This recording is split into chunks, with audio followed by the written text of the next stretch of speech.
Thank you. Thank you. All right, thanks everybody.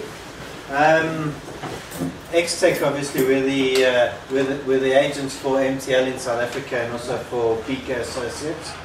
For those of you that don't know, my history is I actually worked at MTL in the UK for 11 years up until 6 years ago when I came back to South Africa and to Extech.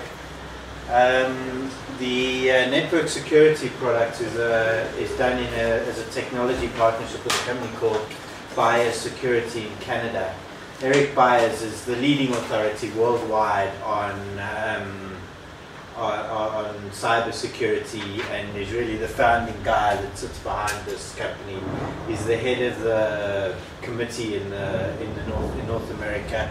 And he's always very, very vocal. You'll see he does blogs and writes. They're extremely prolific in papers and that they write, and publishing solutions to Stuxnet and the like. So this is basically, obviously, the topic is cyber security in a modern process network. And we've done a number of installations through our partners in Honeywell and also in Sasol directly at Oxygen. In terms of what we'll discuss, we'll look at the current scenario, we'll look at the myths of network security, how control systems differ from the IT, typical IT environment. Whenever anybody would have said firewall, everybody would have thought of their office firewall in an office type environment rather than the control room environment. We'll look at some firewall technology, the Bastion model, and then we'll look at this defense in depth, which is the basis of ensuring security. We'll look at what and where to protect, and then we'll also give a little bit of a guideline on one of the installations that we did here. It's interesting when you go looking on the internet in terms of what's happening. In the US in particular, there have been a lot of incidents, and really it's multiple industries, and you can see just a sample there. Obviously, the big one that made the news last year sometime was the Stuxnet. And I mean, if you believe everything you read, and I'll say allegedly to protect myself, but there is talk of security agencies getting involved in doing these things to, you know, almost as a form of terrorism. And I know that there are concerns, if you read on the internet, that even the USA are concerned that these sort of things are going to be used as the sort of next terrorist attack levels. It can be worrying, and the consequences in our sort of environment are very high. If you have a look at Stuxnet in particular, I don't know how familiar people are with the Siemens PLC, but it locates and infects Step 7 programming stations. It replaces the DLL, and I think what's scary about that is that for the people looking at the HMI and the operators, they think the plant is running normally. So the biggest concern is that what the plant operators are seeing is not what's going on in the plant specific. So it looks for specific models of Siemens PLC, it identifies it, and then it starts injecting payloads and it starts changing process operations.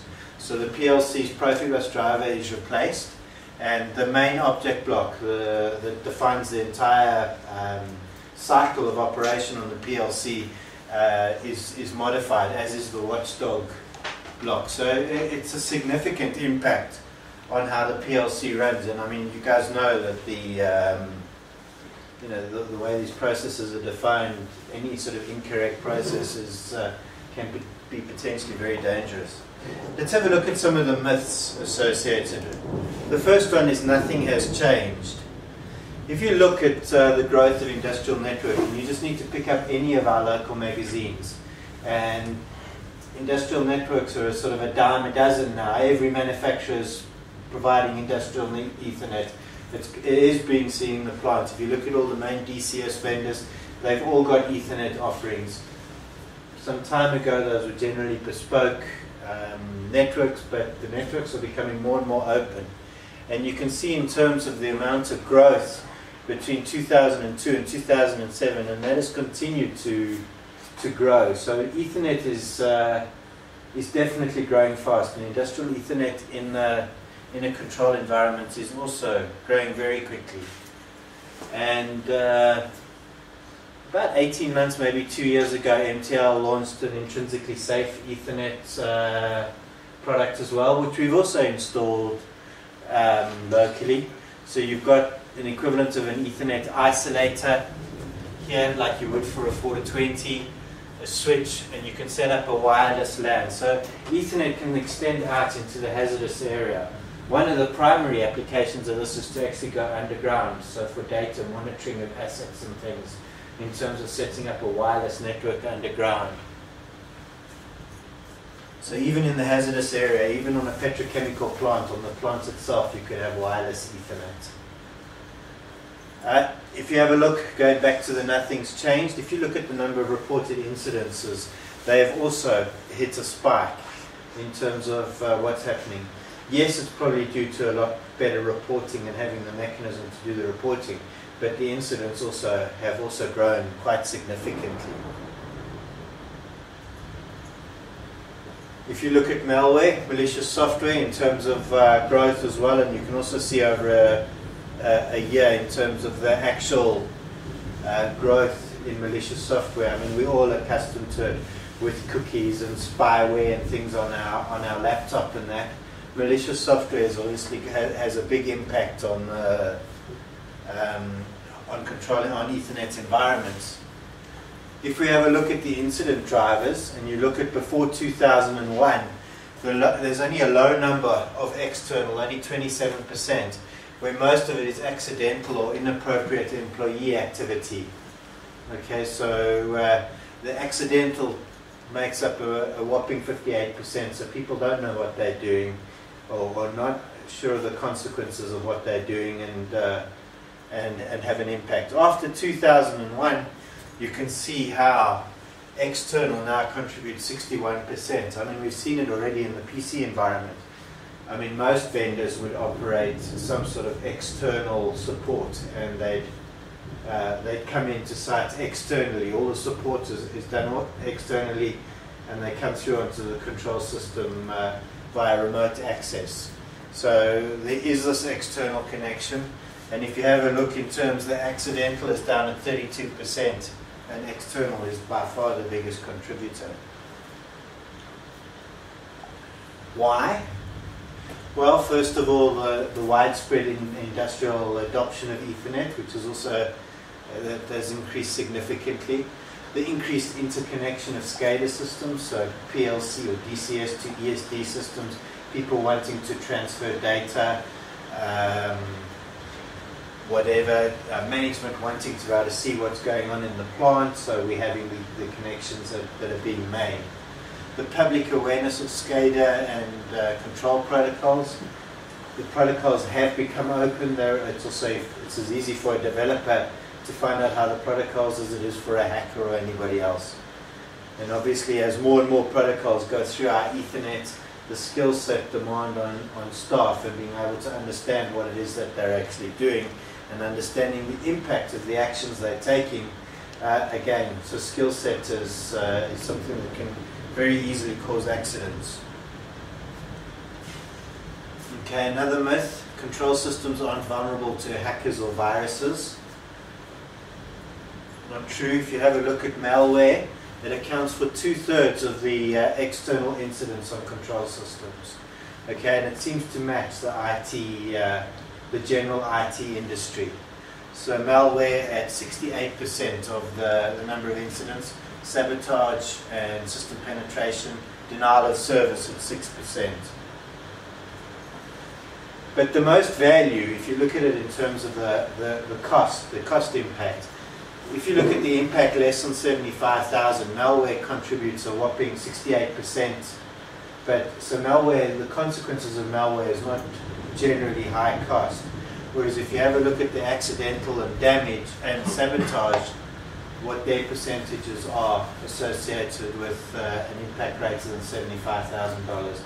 If you look, there is a reporting mechanism on the internet where these guys record their incidents, and you know, often disgruntled employees will still have password access and, you know, dump a bit of effluent into the water system, anything is possible if these guys have still got access. I mean, with the Stuxnet, the password was hard-coded and wasn't changed in most systems, which is what made it so easy to get into those systems. An accidental security incident, okay, August the 19th, 2006. This was quite highly publicized, and it was on our news as well, in terms of a nuclear facility where they had to scram the reactor. So they were sitting with a high power, low flow condition, and they had to take it into manual control because both controllers on the system had failed. When they did the investigation, it was determined to be excessive traffic. So obviously with Ethernet you have a bandwidth issue, and we all know at times we're sitting at the office if occasionally we'll all say our network's working slowly, our internet access is working slowly. So on a process control network you really have to make sure, and there are guidelines, I think it's about 10%, is it 10% I think is when you do an analysis of bandwidth, you should only really be using about 10% of the bandwidth so that you can make some sort of guarantee of that the communications will get through. In terms of failure of Ethernet devices, there is a mechanism whereby Ethernet devices can fail in a broadcast storm. So what happens is as the device fails, it just puts out more and more messages on the network, and eventually the network grinds to a halt. And this was ruled down to traffic between two different vendors' products. It's interesting how we went from bespoke systems where nothing was interconnected. We went through a big drive to open systems where everybody wanted to connect everybody else's stuff, and now the security going along because we're trying to talk on open systems, and the risk we associate with the interconnectivity. Another myth is we don't connect to the internet. If you have a look, you can't see it all that well, but you can see the path in terms of how the infection occurred to get down to the engineering workstation. But in addition to what they actually found, they've got an external contractor with an off-site access to the engineering workstation, and they've got an engineering in the engineering office doing exactly the same thing. So the level of protection can actually quite easily be bypassed in terms of the security via remote access.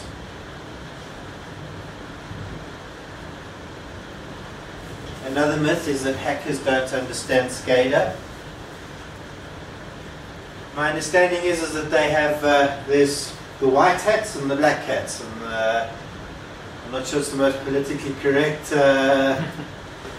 definitions, but so be it. The black hats are the guys that hack into the system and cause all the damage.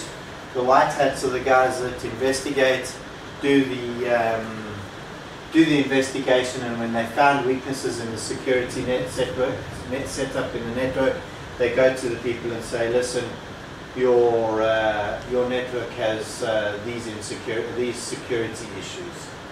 And at this Black Hat conference, they started talking about how safe is a glass of water, and really it was all about a breakdown of the RF systems used in the water, in the UK water, in their management authorities, and how you could interfere with them and mess with them. So, and these were specific talks on SCADA Exposed, where cyber attacks basically can be targeted from remote locations. So really, there are conferences on that in terms of how you can actually hack into the system. You can also see that, I mean, for something like Modbus TCP, you can get freeware on the internet, connect it to the internet, use a bit of a tape recorder, take a bit of communications, and you can sit and you can open it all up, and it tells you exactly how the protocol is constructed, what the function code they're using, what memory area they're accessing, addresses, very, very straightforward to understand. You can intercept those messages, start writing to it, start responding to the request, so that the master doesn't actually know that the responses are not coming from where they think it is, and you can start changing the process plan to do what you want it to do. How do control systems differ from IT security? Well, the important differences in terms of how they work, and we'll go through some of them. And the problems occur when you try and use the assumptions that are valid in the IT world in our environment, and it just doesn't hold. In the IT world, you typically scan for vulnerabilities and then we patch. Well, I mean, often the controllers aren't taken down. 2 years, these controllers can run. We can't sit and patch them. Okay, so patching is also dependent on the vendor's policy. Often it can mean a return to the office. In the terms of safety systems, you do a validation. We all do factory acceptance testing, field acceptance testing to make sure that the control systems are doing what they're doing. If you're going to change any sort of software, what level of reassessment do you go through in terms of the control and in terms of the SIL and ESD systems, in terms of redoing it. So online upgrades like that aren't really possible or easy to implement. In terms of what we came up with in terms of a solution, it's not to throw out what the IT industry has, it's to use their solutions and to build on it, to try and to develop an understanding of what the industrial networking environment needs and come up with solutions that are suitable. Have a look at firewall technology, types of firewalls and how they work, challenges of the traditional IT firewalls and some basics. Typically three levels of, typically three types or classes of firewall. The packet filter, so basically it looks at the data and validates it yes or no. Not particularly secure, a little bit more secure stateful inspection, where it actually looks at the originating and the destination and the source addresses, matches them up and then ensures that the communication. A higher level, but obviously a little bit slower. And then at an application level, again, you've got firewall capability. Firewalls are generally defined by the ACLs, and in terms of setting up the source and destination IP address, the port numbers, the ACK bit, and also the direction. So building a good filter on a firewall is all about establishing good rules.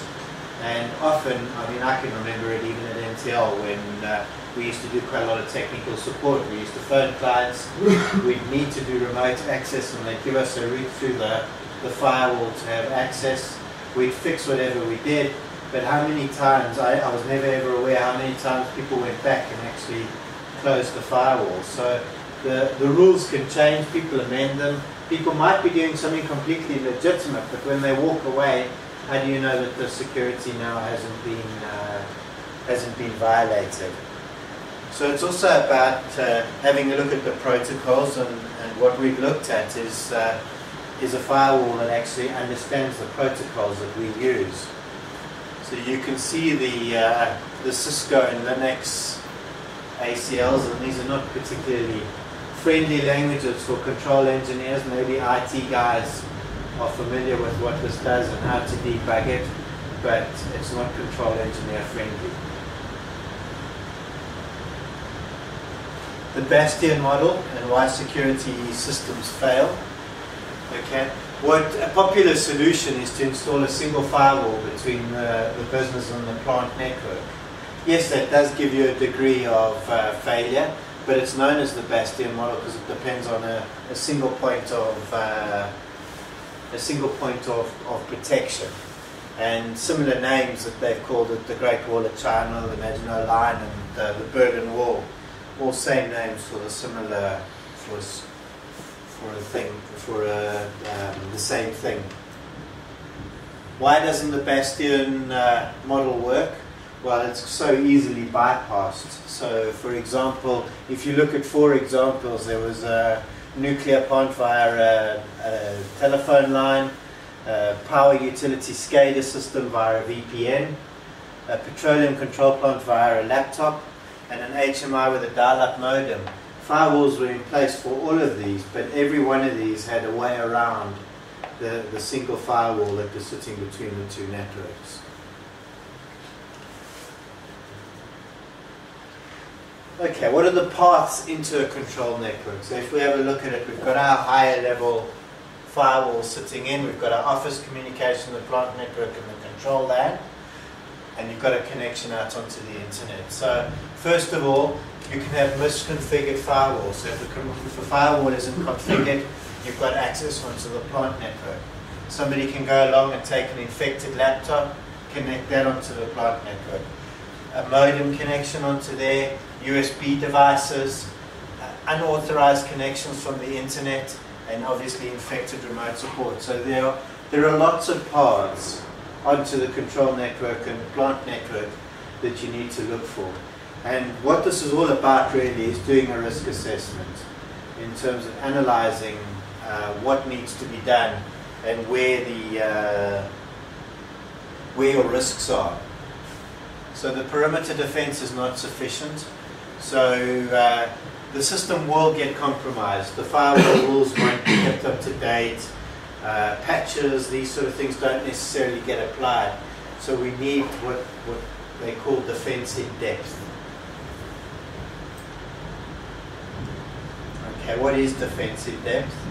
Defense in depth means that you have multiple measures. So you have multiple levels of protection. So if one level of security is violated, you're not dependent wholly on that. And how do we achieve that? Well, there are a number of ways of doing it. Okay, if you look at your solutions in the IT world, how do we do it? We all run regular updates on our virus software on our PC. So on a weekly basis, the profiles are updated to make sure that you're up to date on your laptop.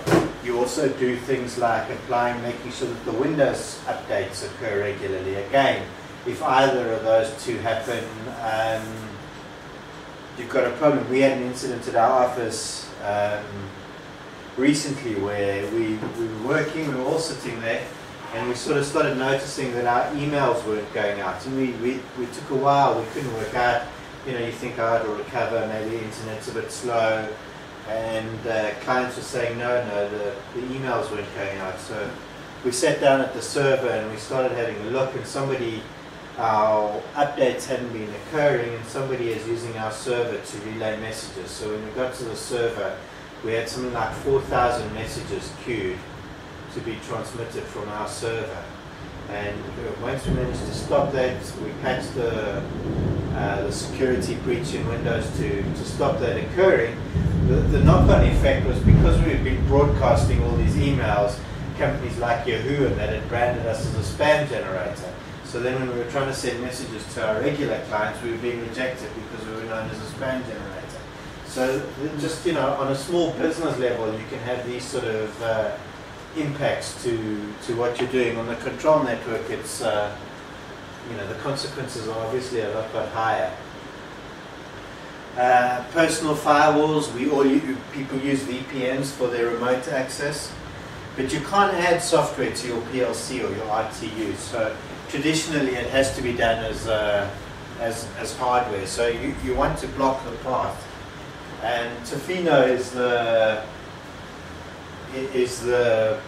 hardware that we're talking about that Honeywell have adopted as standard on any of their Modbus TCP links. We have done an installation with Yokogawa as well, and we've actually used the generic one at Sassel here. So let's have a look what we would do. And again, look, it's easy to say, let's just put one of these all and everywhere, you know, make it ultra safe. But really, it comes down to what your risks are. You need to. It's a little bit, I guess, like SIL analysis, where we do the safety integrity level. It's a statistical analysis of your risk, and based on that, you do your design. And what's coming in the standards for this is SAL, S-A-L, which is a very similar mechanism, security access level. And again, it's coming in the standards. It'll be the same thing. And I know that buyers are looking at equivalent SAL data that will come with these products. But if you have a look at it, we've got the internet firewall, we've got the business firewall. So those are two levels. Let's have a look at it. So this cluster of PLCs, we put a small industrial low-level firewall in front of that, preventing any access down to that control network. If you've got an effective HMI, for example, you can protect different distributed controllers out in the field again. Same with the SCADA RTU. So by placing several devices low down to protect the controllers that, or the networks, the devices down on layer 1 and 2. In terms of what's required, obviously a 0 to 50 degrees C office environment that you typically get with, and even smaller temperature ranges. That's not the sort of environment that the products that we use have to live in. So in terms of the research that was done into going into it, industrial form factor, the firewall that we've got, you'll notice is exactly the same physical packaging as the MTL Fisco power conditioners that we sold, again for the control environment.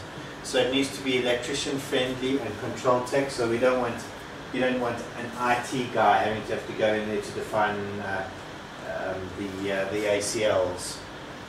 Global management, you want control system functionality, and you want it to be better than just straight packet filtering. If you have a look at some of the protocols, I don't know how you guys are, how familiar you are with something like Modbus TCP, but you can see how the protocols that are supported, and these are the control protocols that we would normally use in our environment. So this device understands how the protocols themselves, and you can tie them right down. Okay, more than just a firewall. The thing with Modbus TCP, when we had Modbus on RS485, it was more secure in the fact that you can only ever have one master. On an RS485 link. On Ethernet, you can have multiple masters. So if I go along and connect my network to a Modbus TCP, I can monitor the traffic, look at what the slave ID addresses are, and I can start reading and writing without any difficulty. What the Modbus TCP module for that does is it allows you, first of all, it sits between the master and the slave, and it dictates that only one master, only one TCP IP address can access that slave. So that in itself is a first level of protection. But you can actually do more than that because it understands the protocol. You can actually define which function codes are actually used. So you might want to set it to read only, for example. You might want to write coils. You might not want to write analog registers. But you've got the flexibility to completely define which function codes are able to be passed through the firewall.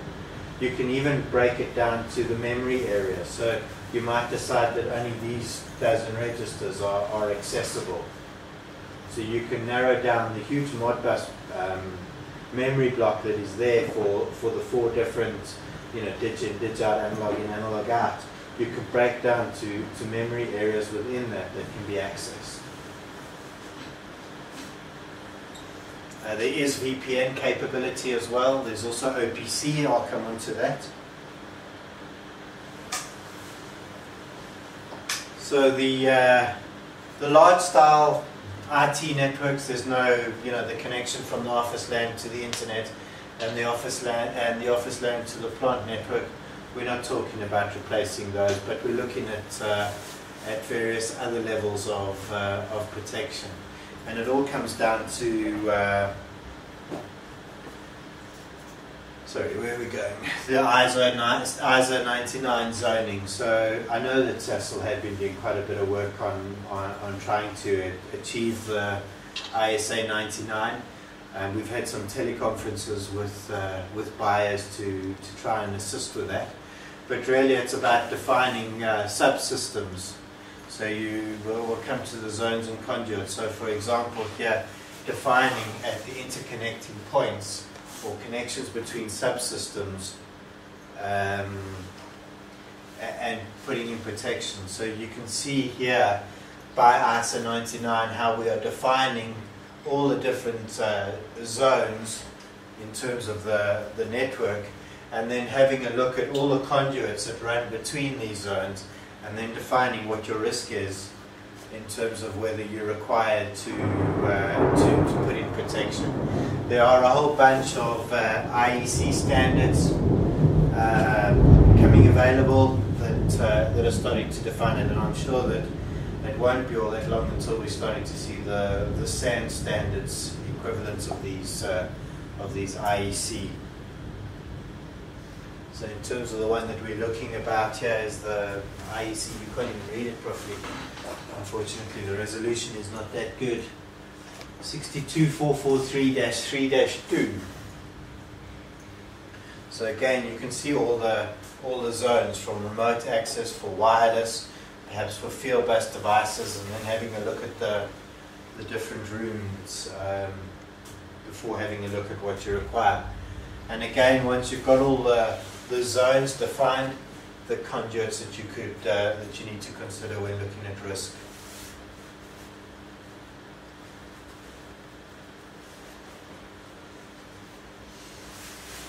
Okay, if we have a look at the number of ways of protection, or what the device itself is capable of, and if you look at the product is a piece of hardware. There are different software modules available for it that is literally just it's a Windows type environment with a drag and drop. So a lot of the controllers are already built into the library. And for example, dragging and dropping a Modbus master onto a network, putting a Tofino firewall underneath it, and then the slave. It's all a Windows drag and drop, and allowing you to break down and define the protocols. If we have a look at all the different ways of what you're trying to do, we can look at the different mechanisms and show that there's a solution for each one. So if you had a wireless access point to the plant network by using a firewall software module, which, if you remember, just has a look at the source and destination address and the traffic. So it's a simple firewall functionality. Because it's a wireless LAN, there's typically not going to be a lot of control communications. If we have a look at OPC, again, there is an OPC LSM module that allows you access to OPC networks. And I know that's of quite big interest, because OPC was very nice.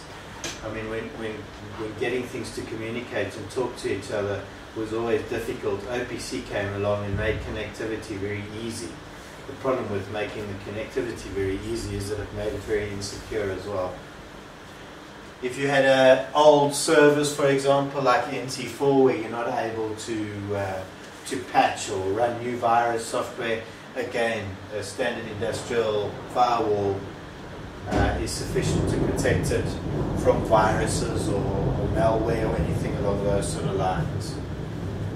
Modbus TCP communication, so between a safety manager and a C300, for example, on a Modbus TCP link, or between any safety system and any DCS system, having a Modbus communication, you can set it such that the safety manager cannot, or the safety system cannot be written to by the DCS. You might want to read the data and see what's happening, but you certainly wouldn't want to give write access.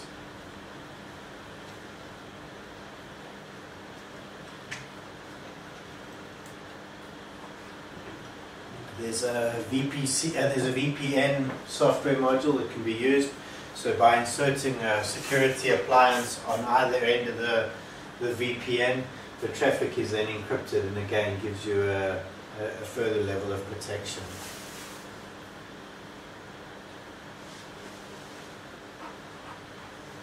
The product itself is the MTL Tofino.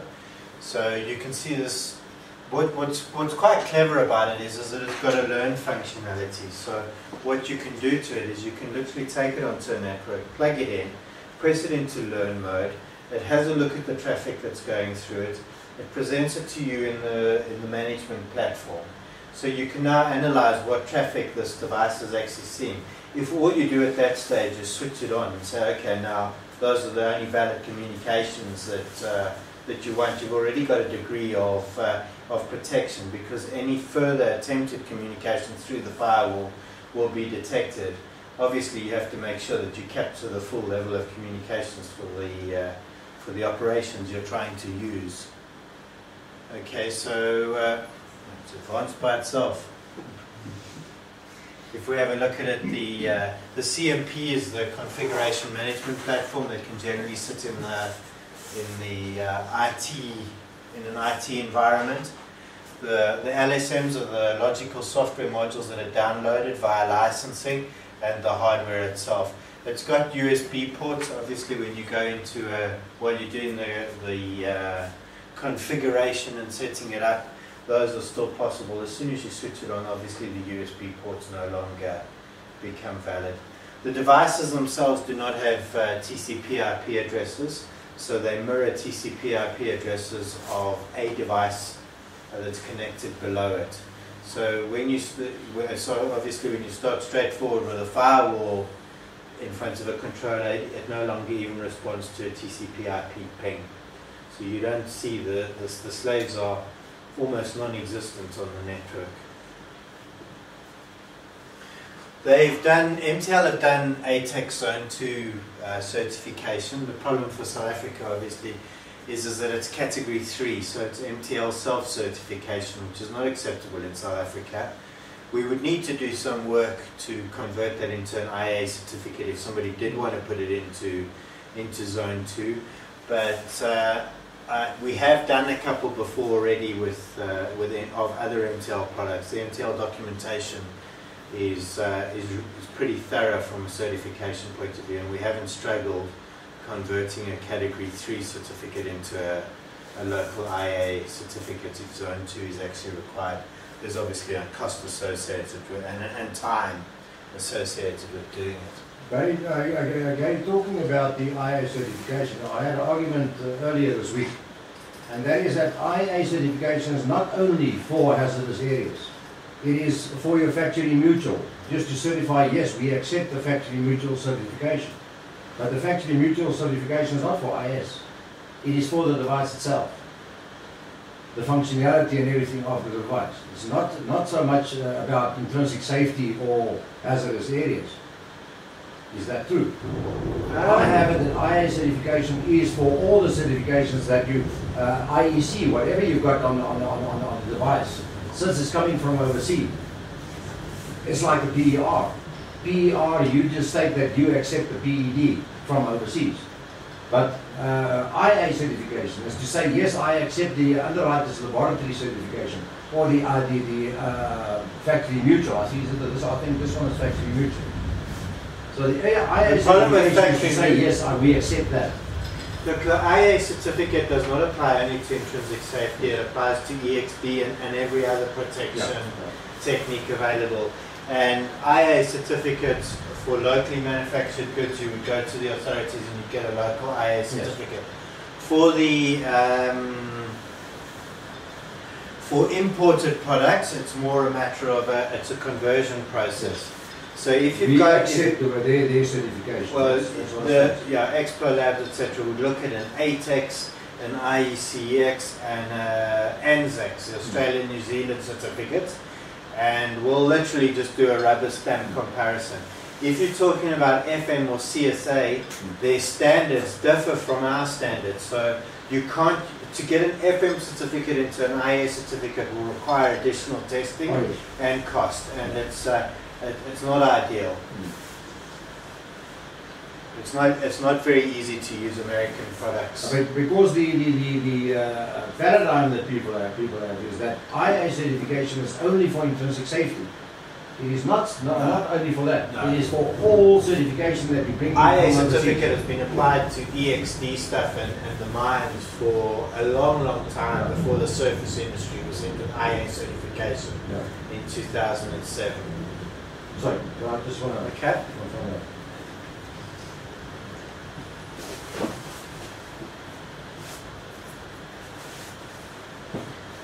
We did a South African installation in terms of what we were looking to do. So we were trying to reduce high costs of maintenance. We wanted to diagnose faults, avoid breakdowns and excessive down system. So we set up a communication between 4 different vendors. What we actually looked at doing is one of the vendors was actually a Modbus RS485 connection. So we used little Moxa boxes with 4 serial ports. We had to set up the Moxa boxes to go back to the serial devices. We multi-dropped them back onto the Ethernet backbone. So we set up an Ethernet network connected to some of the serial devices. Okay, and then there were proprietary protocols, Modbus TCP and OPC. So the security document was drafted and implemented with 2 of the Tofino firewalls. All the data was gathered and stored on a local OPC historian, and 1 firewall was fitted in each control room with the firewall and the Modbus TCP software modules. And in that we could narrow down the communication. So the CMP was located at the IT service provider, and it was only allowed one-way read communication, so it couldn't write from the service provider offices. And all the tags and protocols other than Modbus TCP port 402 was locked out, so the communication was only allowing Modbus TCP communication. We did some testing, obviously trying to, you could switch these devices before you switch them into a secure mode. You can switch, while you're doing the configuration, you can switch them so basically they're open. So what we could do to test the environment is we left the Tofino units open. We could read and write, and we had access, we could access memory areas.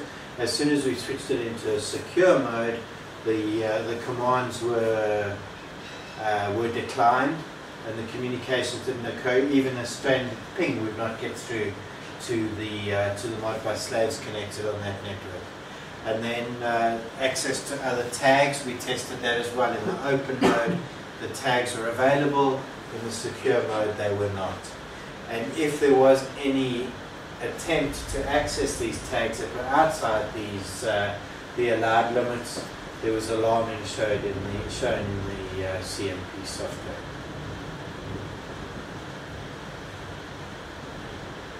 I think that's it.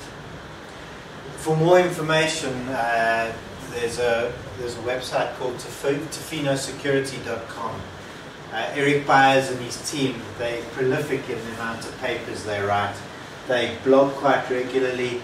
They've got a lot of technical info and application notes. You can subscribe to the email list. They send out an email between once a week and once every 3 weeks with a particular article. They'll keep you up to date on any new security concerns that are being seen around the world. They're very good at coming up. For example, there's very good solutions on how to use the product to secure yourself from Stuxnet. So they come up with very practical solutions and make the information available if you register on their website. It's a very new product. It's quite a new topic to be covering. So there's a lot to learn on this, and there's a lot that needs to be looked at. Thank you. One question: doesn't adding the security make fault finding a lot more difficult? Simple example: I think the network card is broken, I ping, and now you can't ping. Yeah, look, you're absolutely right. I mean, it is going to make it more difficult. I can remember also when we used to fault find networks, when we had hubs rather than switches. It was all very easy on the hub. You could capture the traffic and see what was going on. All of a sudden you shifted to switches and you could only ever see what was on a particular part of the network. It helped and it didn't. You're quite right. You obviously, when you're doing your fault finding, you've got to understand what your firewalls are doing. You can't assume that just because a controller doesn't respond to a ping, that the controller is no longer functioning. So yes, it does to an extent. It depends what you want to do, and it depends, you can turn the firewalls off, or you can put in intermediate rules to allow pings, for example. It is one, if you go onto the configuration software and you look at the protocols that are allowed, there's nothing to stop you to turn on ping, but you're right, you have to have the knowledge on what the firewall is doing and how to configure it, and making sure that you put it back into the state that you need it to afterwards.